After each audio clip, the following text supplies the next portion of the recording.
China is invading the U.S. without firing a single shot. A retired U.S. general tells us how.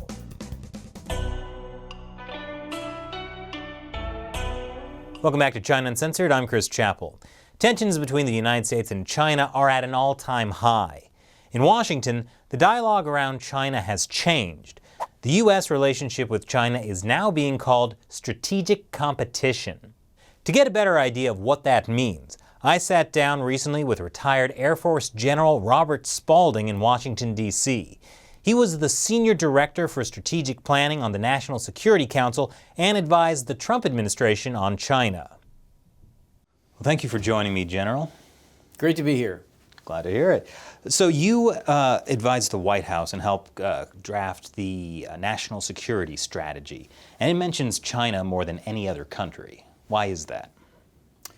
So, I have to take you all the way back 6 years if you're really interested, because I've been working on this issue for really the last 6 years. It started in the summer of 2013 when I went to the Council on Foreign Relations as a military fellow. And that was my first introduction to kind of the global business world. Met a lot of people in finance and business, and at the time, the Air Force was looking to send me to China at some point. I knew that, and I wanted to get as smart as I could about how China interacted with the global community through business.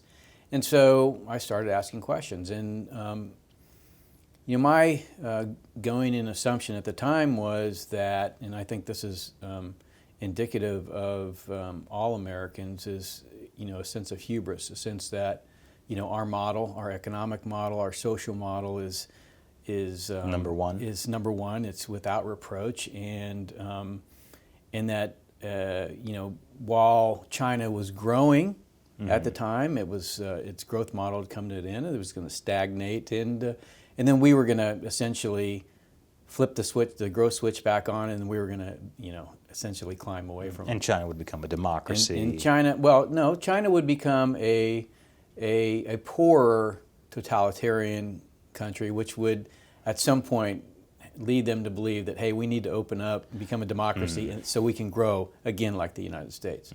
About this time I met one gentleman who's a businessman who had a lot of money invested in China and essentially lost a good portion of it during the financial crisis during 2008. Of course, had grown that back up, and then about 2012, 2013 had exited China as a market because he had realized that China was changing in ways that he couldn't predict where that investment might go in the future. And so our discussion when I first met him was over a lunch at one of the private clubs in New York.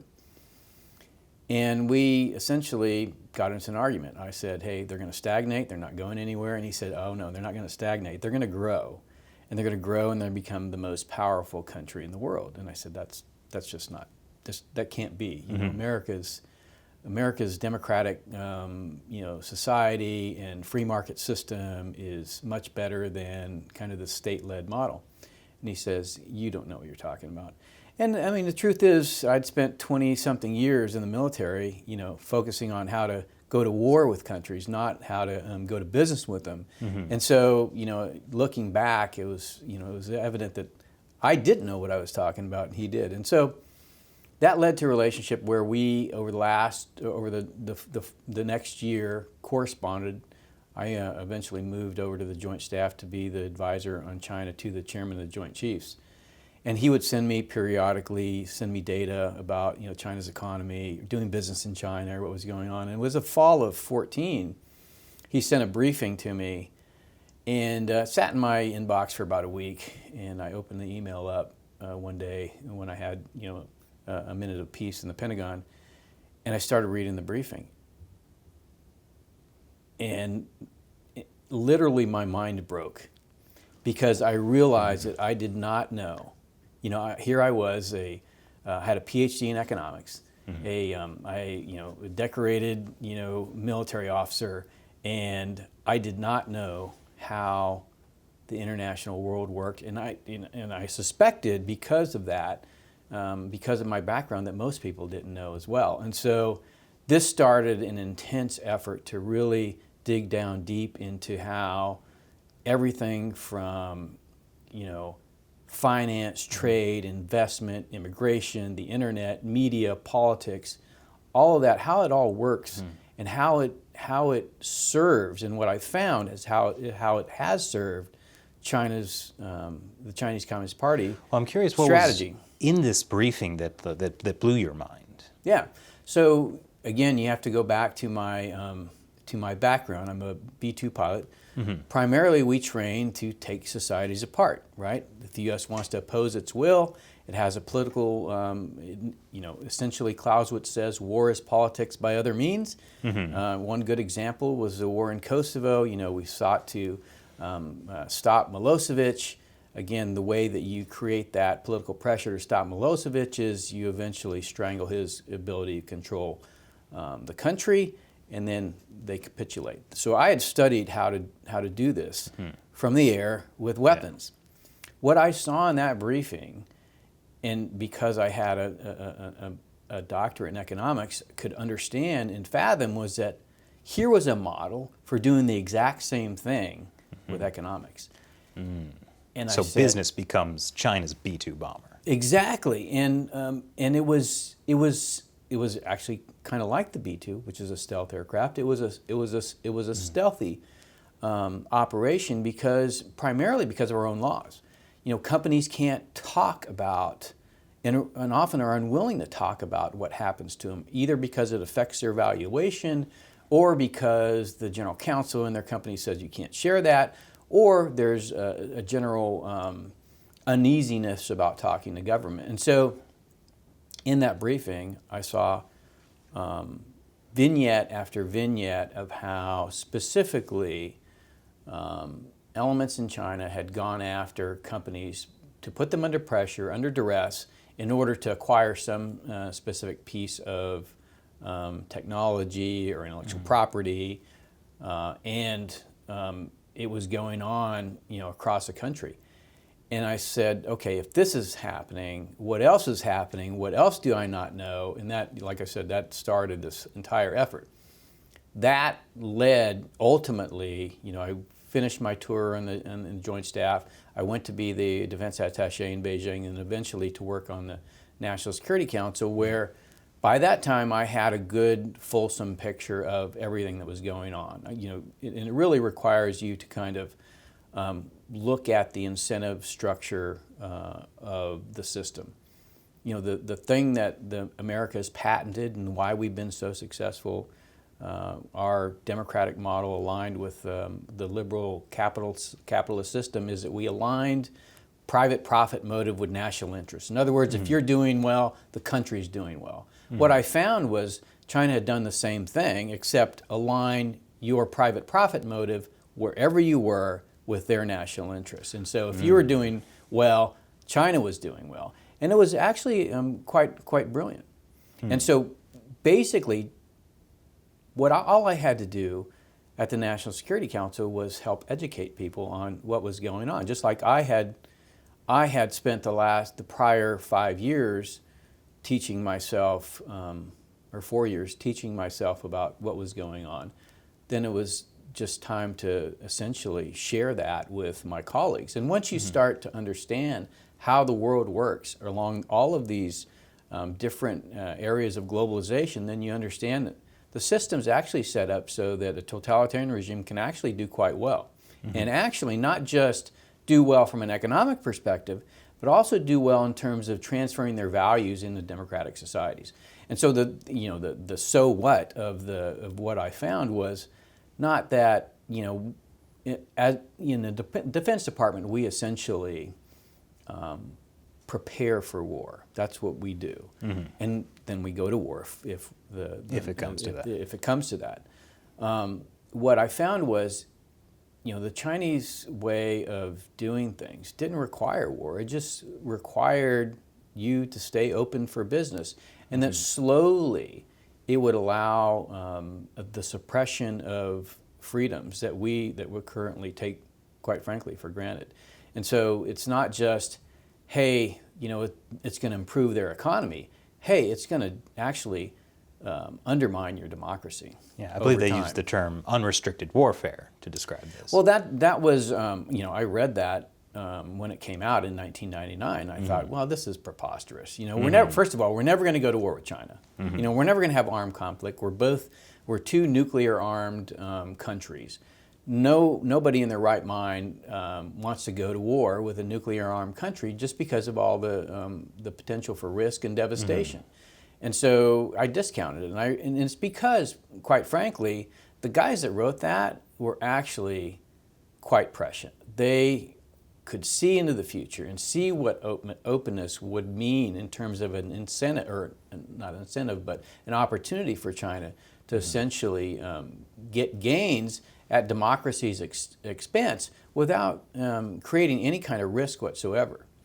I think one really clear example you gave me was the example of the artificial islands China's building in the South China Sea. Why don't you tell us a bit about that and how that plays into the global market? Right.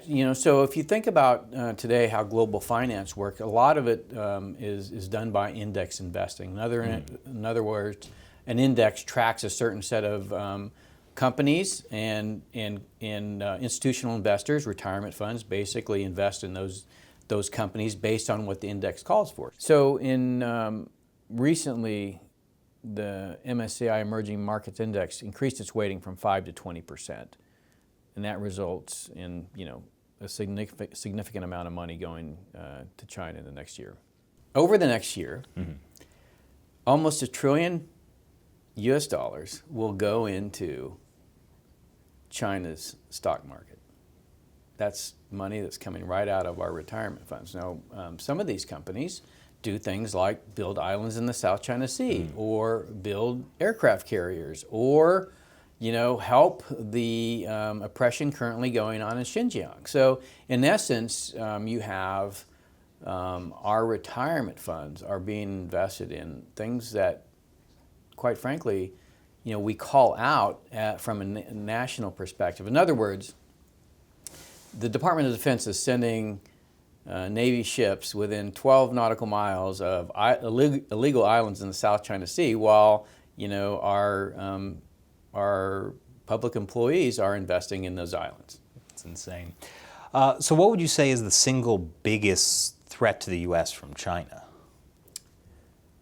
Well, I mean, when you say that in that way, it implies that that there's you can isolate it, right? It's so pervasive that you can't isolate it, and it's integrated as well. And so I think the single greatest threat is just their desire to maintain control, which requires that they essentially suppress speech, suppress freedom of religion, and really use oppression as a tool of government.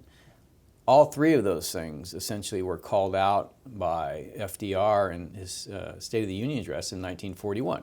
And essentially those four freedoms became the basis of our international order. In other words, if you look at the Atlantic Charter, if you look at the UN Charter, there's two kind of fundamental pieces to that. One is free markets, and the other is democratic principles. And that, and those were the things that specifically are called out in document number 9 as being not designed for the purpose of promoting, what we believe to be kind of universal norms, but specifically designed to take down the Chinese Communist Party. So, when you put unrestricted warfare together or with document number 9, essentially what you have is a theory of victory and a motive for that struggle, if you will. So it's their desire to maintain control, right, that really becomes a threat to our freedom. So you see sort of the current Western world order that has these principles. That is incompatible with a China-led global order? Absolutely, because essentially what they've done is they've taken the same four freedoms, and their social contract is built around the idea that, number one, the Chinese Communist Party is the only one that can return China to its rightful place in the world.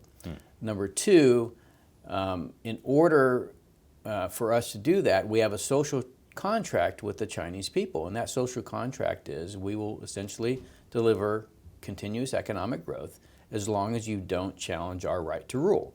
And so basically the way that looks, if you take FDR's speech, it says we'll put freedom from want up at the top, and then you basically forfeit all the other three freedoms, and that's a social contract. So as long as we keep growing economically, you have no right to challenge our rule. Well, so I guess the fundamental problem in the United States is that people, they can look at China and see that the Chinese Communist Party has the largest standing army in the world. And they know that China is hacking the United States.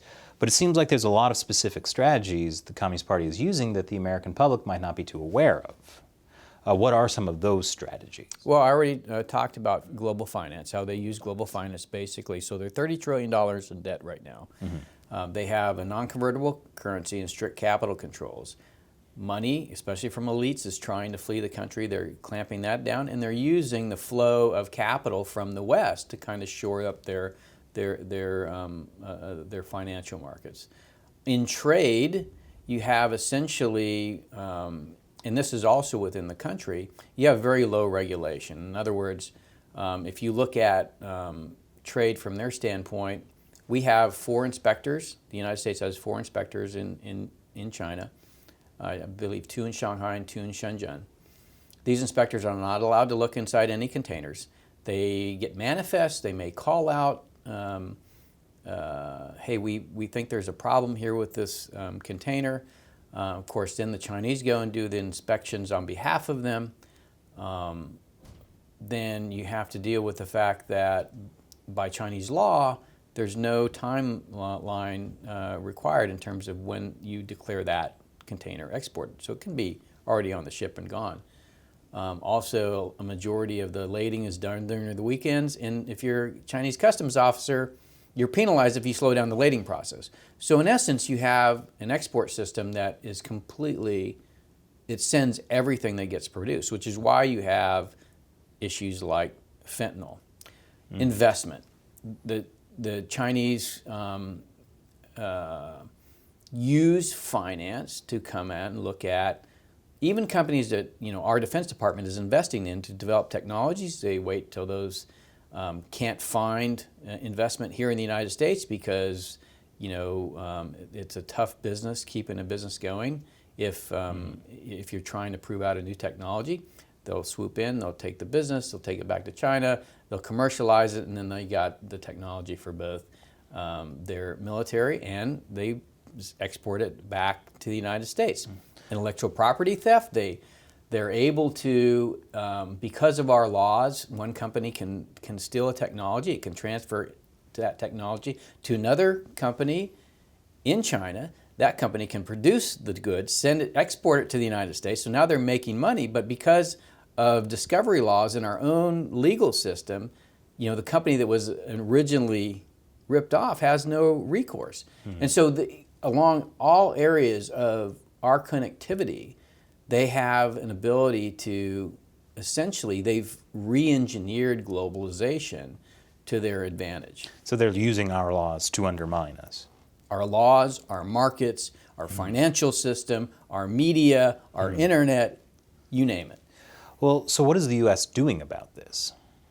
Well, I think for the first time, we're actually beginning the process to understand it. And then, of course, because we haven't applied policy in a kind of a 21st century competitive format, we're trying to learn how to do that. And so the first step was a national security strategy, just identifying the problem, right? Because the federal bureaucracy is a huge organization. It's probably the hugest in the world.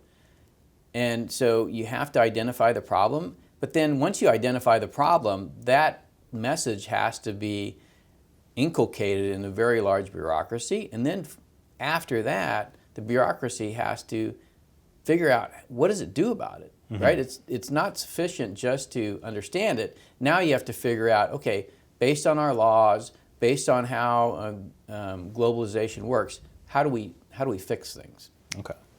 So in your mind, what would be the ideal U.S.-China policy? I like the term decoupling. I think being coupled to China in such a fulsome way is actually damaging to our democracy. And so, there's a lot of people that say, hey, we should have no say in, what the Chinese Communist Party, the relationship between the Chinese Communist Party and the Chinese people. And in some respects, I agree with that. That is up to the Chinese people. But I would say the relationship of the Chinese Communist Party with the United States is what I would focus on. And the less relationship we have, the better, I think, in terms of our future freedoms. How would that be achieved, though? Because, our economies are so linked, it's hard to decouple that.